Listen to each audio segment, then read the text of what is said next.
जय शनिदेव, जय श्री राम भाइयों। आज का जो हमारा विषय है वशीकरण विद्या। एक महिला को गुरु ने दी वशीकरण विद्या और उसने उठाया गलत फायदा। इसके बारे में आज मैं आपको चर्चा करने वाला हूँ, विश्लेषण करने वाला हूँ। ये कहानी क्या है, पूरी कहानी मैं आपको बताने वाला हूँ। अगर आपने चैनल को फॉलो नहीं किया, सब्सक्राइब नहीं किया, सबसे पहले चैनल को फॉलो करिए, सब्सक्राइब करिए, लाइक करिए, शेयर करिए। वीडियो को पूरा देखिए, ध्यान से देखिए। अभी देखिए, तंत्र शास्त्र में, इंद्रजाल विद्या में, आगुरु विद्या में वशीकरण विद्या आती है। बहुत से लोगों को वशीकरण विद्या मालूम होगी, नहीं मालूम तो मैं आपका थोड़ा शॉर्टकट में उसके बारे में पहले बताऊंगा।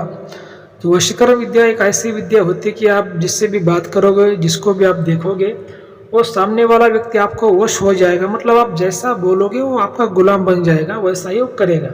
ठीक है, उसको बोलते हैं वशीकरण विद्या। और ये विद्या किसी आम लोगों के पास में नहीं होती। जो यक्षरी विद्या जानते हैं, इंद्रजाल विद्या जानते हैं, आगुरी विद्या जानते हैं, ऐसे लोगों के पास में ये विद्याएं होती है।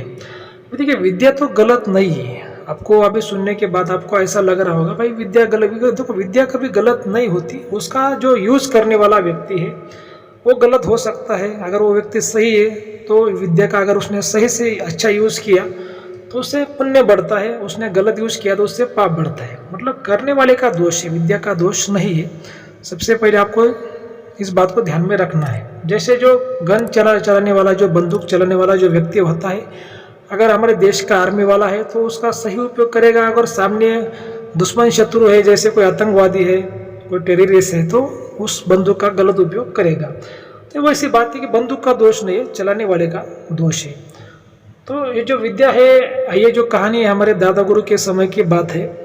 और ये हमारे एक दादा गुरु की एक शिष्या हुआ करती थी, एक महिला शिष्या। और एक वो साध्वी थी, ब्रह्मचारी थी, उसने शादी भी नहीं की थी। दादा गुरु के आश्रम में वो रहती थी। ये बहुत पुरानी बात है। और उसको दादा गुरु ने वशीकरण विद्या दी थी और उसने उस विद्या का दुरुपयोग किया था। वो कैसा किया, वो स्टोरी पूरा आपको मैं बताने जा रहा हूँ। तो वो हुई ऐसी बात की, जो हमारी दादी थी, और दादी हमारी जो पेट से थी उस समय में, वो जो महिला शिष्या थी उसने बहुत सेवा की हमारी दादी की। 1-2 साल तक, जैसे दादी 9 महीना पेट से थी, उसके बाद दादी को बेटा हुआ।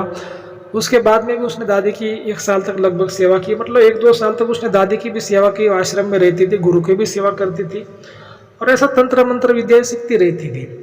लेकिन उस दिन उसने फिर एक इच्छा व्यक्त की हमारे दादा गुरु के पास में और बोली, गुरुजी मुझे वशीकरण विद्या सीखनी है, जो कोई भी हो, मतलब मैं उसको वश कर सकूं। तो दादा गुरु ने कहा, वशीकरण विद्या तेरे को क्यों सीखनी है, तेरे को क्या करना है, इसका तेरे को क्या फायदा है?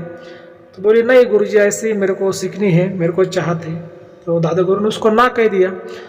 तो ना कह दिया तो ठीक है। फिर वो हमारे दादी की उसने बहुत सेवा की थी, वो दादी के पास में चले गए और उसने दादी को मना लिया।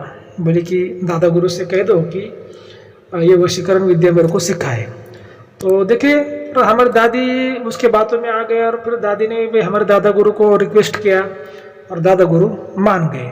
ठीक है, वो ऐसी बात होती कि जैसे राजा, मतलब किसी की बात नहीं मानेगा, लेकिन जो रानी होती, जैसे जो किसी राजा की पत्नी होती, तो उसकी बात राजा मान लेता है। ये कोई सी बात हो गई। ठीक है, तो उसके बाद में क्या हो गया कि जो वशीकरण विद्या है भाइयों, वो दादा गुरु ने उसको सिखा दी। जो महिला शिष्य थी उसको वशीकरण विद्या सिखा दी और वो कुछ सालों तक वो आश्रम में रह गई। और उसके बाद में फिर वो दादा गुरु को बोली कि गुरुजी, अब मैं मेरे गांव में जाना चाहती हूँ, मेरे को आप आज्ञा दीजिए। तो उसके गांव में चली गई। लेकिन उसके गांव में वो चली जाने के बाद में फिर उसने क्या किया कि उस वशीकरण विद्या का उसने उपयोग जो गलत कामों के लिए उसने करना चालू कर दिया। अभी देखिए, सबसे पहले ऐसी जो विद्या होती है तो कोई भी गुरु जल्दी किसी को देता नहीं, क्योंकि अगर वो व्यक्ति, अगर हम कोई गुरु किसी शिष्य को ऐसी विद्या देगा और वो शिष्य अगर गलत काम करेगा तो उसका 50% पाप गुरु को लगता है। ऐसी बात है। इस वजह से कोई भी गुरु जल्दी नहीं देता किसी को ऐसी विद्याएं। तो फिर वो उसके गांव में वो पाप करना उसने चालू कर दिया। तो पाप उसने कैसा चालू कर दिया कि वो, मतलब किसी भी बड़े, जो कोई बड़ा इंसान है, जो बहुत बड़ा पैसे वाला है, उसको वश करती थी और सारी प्रॉपर्टी उसकी खुद के नाम पे वो करवा लेती थी। मतलब उसकी सारी प्रॉपर्टी वो हड़प लेती थी। तो ऐसे उसने बहुत बड़े बड़े गांव के लोगों को उसने उसकी सारी, उसको वशीकरण विद्या उसने की और उनकी सारी प्रॉपर्टी उसने हड़प कर ली। मतलब बहुत बड़ी वो फिर पैसे वाली वहाँ की, जैसे राजा बन गए पूरे, जैसे कि वहाँ के जो 10-20 गांव थे उसके गांव के आसपास के। और वो उसके फिर उसके पास जो विद्या थी उसका तोड़ भी किसी को जल्दी नहीं मिल रहा था, क्योंकि वशीकरण विद्या का तोड़ जल्दी नहीं मिलता। फिर उन जो लोग थे जिसके साथ में विद्या की, जिन लोगों पर विद्या की, तो वो सभी जैसे पुरुषों के साथ में उसने वो विद्या का उपयोग किया था। तो वो उनकी जो पत्नियां थी, जो पुरुषों की कुछ बहनें थी, फिर वो लोग सब हमारे दादा गुरु के पास में आ गए और दादा गुरु को बोलने लगे कि जो आपकी जो शिष्या है वो सभी पर वशीकरण का प्रयोग कर रही है और सभी की जो प्रॉपर्टी है हड़प कर ली और सभी की प्रॉपर्टी उसने खुद के नाम कर ली और खुद वो मालकिन बन गई। हम तो सब लोग भिखारी बन गए, हम क्या करें। तो फिर दादा गुरु ने बोला ये तो बहुत गलत होगा, ऐसा तो नहीं होना चाहिए, दुरुपयोग कभी भी विद्या का नहीं होना चाहिए। फिर दादा गुरु उसके गांव में चले गए और शिष्य को बोले तूने ऐसा गलत उपयोग तूने क्यों किया। जो वशीकरण विद्या है तो वो कब करते हैं, जैसे मान लीजिए कोई वशीकरण विद्या का उपयोग क्यों किया जाता है कि किसी को जैसे वश करना, मतलब मान लो कोई जंगल में कोई शेर किसी पर हमला कर रहा है, कोई गांव में शेर आ गया है, उसको वश करना, वो किसी गांव के ऊपर हमला ना करे, उसको शांत करना। कोई सांप घर में निकला उसको शांत करना, किसी को ना काटे, उसके ऊपर वशीकरण विद्या करके हम पुण्य कमा सकते हैं।